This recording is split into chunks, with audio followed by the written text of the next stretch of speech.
શહેરના real estate જગતમાં ખળભળાટ મચાવી દેનારો મામલો સામે આવ્યો છે। ટેક્સટાઇલ સિટી સુરતમાં કરોડો રૂપિયાની છેતરપિંડીના આક્ષેપોનો વિસ્ફોટ થયો છે।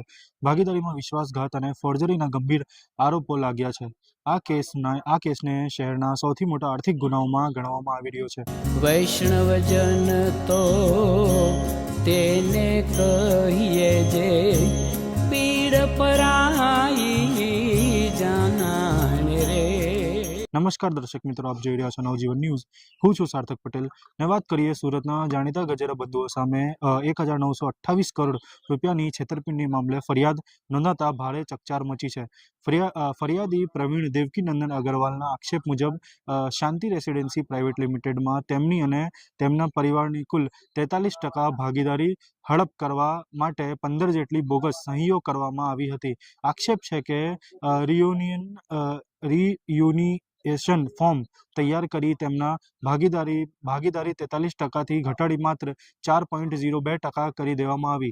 મિલેનિયમ માર્કેટની દુકાનો, જેઓની હાલની બજારી કિંમત 5 થી 6 કરોડ રૂપિયા હોવાનું કહેવાય છે, તેના દસ્તાવેજ માત્ર 35 થી 36 લાખમાં દર્શાવી સરકારને સ્ટેમ્પ ડ્યુટીમાં કરોડોનું નુકસાન કરાયું હોવાનું પણ આરોપ છે। ફરિયાદી મુજબ બુકિંગ દરમિયાન મોટી રકમ કેશ લેવામાં આવી અને તે રકમ હવાલા મારફતે હોંગકોંગ મોકલી ફરી બેન્કિંગ ચેનલ દ્વારા પરત આવી બ્લેક મનીને વ્હાઇટ બનાવવાનો ખેલ રમાયો હોવાનો દાવો કરવામાં આવ્યો છે। આ મામલે સુરત ઇકોસેલ અને ક્રાઇમ બ્રાન્ચ દ્વારા વસંત ગજેરા સહિત પરિવારના સભ્યો અને અન્ય સંકળાયેલા લોકો સામે ગુનો નોંધાયો છે। ફરિયાદી દ્વારા પીએમઓ સુધી રજૂઆત અને બાદમાં ગુજરાત હાઈકોર્ટના આદેશ પછી આ એફઆઈઆર નોંધાઈ હોવાનું જાણવા મળેલ છે। હાલ પોલીસ અને આર્થિક ગુના નિવારણ શાખા દ્વારા તપાસ તેજ કરવામાં આવી છે। આ કેસ હવે કાનૂની અને આર્થિક દૃષ્ટિએ ખૂબ જ મહત્વનો બન્યો છે।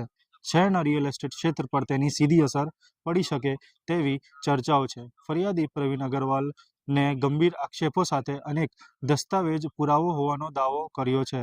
હવે આ સમગ્ર મામલે સત્ય શું છે? 43% ભાગીદારી કેવી રીતે 4% થઈ ગઈ? आओ सांभळिए सीधू फरियादी प्रवीण अग्रवाल पासेथी ज। मेरा नाम प्रवीण देवकीनंदन अग्रवाल है। जी, किस प्रकार से अपने इकोनॉमिक विंग में फरियाद मंगाई और किसके खिलाफ? मैंने इकोनॉमिक विंग में वसंत गजेरा एवं उनके परिवार, उनके भाइयों के खिलाफ नोंधाई। क्या प्रकार का पूरा मामला था, विस्तार में बताइए। हमारी एक कंपनी थी शांति रेजिडेंसी प्राइवेट लिमिटेड। उस कंपनी में मैं 43% का भागीदार था एवं डायरेक्टरशिप भी थी मेरी। तो इन्होंने मेरी डायरेक्टरशिप नकली साइन और नकली डिजिटल बना के मुझे वहाँ से निकाल दिया एवं जो मेरा 43% का भाग था उसको 4.02% कर दिया। अपने खुद के भतीजे राकेश गजेरा को फॉरेन इन्वेस्टर के तरीके से दर्शा के और वहाँ ये केस पैसे को वहाँ से घुमा के लाके और उसका भाग बढ़ा दिया और मेरा भाग कम कर दिया। कितने समय से ये चल रहा था और कब का मामला है? ये टोटल मिला के 13-14 साल से चल रहा था और मैं काफ़ी धमकियों के कारण मैं हिम्मत नहीं कर पाया और फिर 2022 में कुछ मित्र और मेरे परिवार ने मुझे बोला कि अपने को हक के लिए लड़ना चाहिए, तो मैंने ये हिम्मत करके इकोसेल में इसकी फरियाद दाखिल कर दी। मेहुल चौकसी का भी नाम इसमें सामने आ रहा है, उन पर आपका क्या कहना है? मेहुल चौकसी के साथ इनके पारिवारिक व्यापारिक काफ़ी संबंध थे और उनके खिलाफ उनकी चार्जशीट में ये सह आरोपी के रूप में भी है। तो नाम सहित बता पाएंगे कौन कौन है? मेरी जो शिकायत है उसमें तो वसंत गजेरा, चुन्नी गजेरा एवं उनके छोटे भाई अशोक गजेरा और बकुल गजेरा और राकेश गजेरा एवं उसके अलावा जिन्होंने मेरी नकली डिजिटल बनाई, हितेश परदेसी, उनका जो सीएस था, कंपनी हाउस का सीएस था, जिसको मैं जानता भी नहीं, कभी देखा भी नहीं, उसके द्वारा मेरी नकली डिजिटल बना के उनके सबके खिलाफ मैंने शिकायत करी। हाल इकोनॉमिक विंग के सिवा और आपने कहाँ कंप्लेन कराई थी? हाल के इकोनॉमिक के अलावा मैंने प्रधानमंत्री और गृह मंत्री सभी जगह पे मैंने शिकायत करी थी।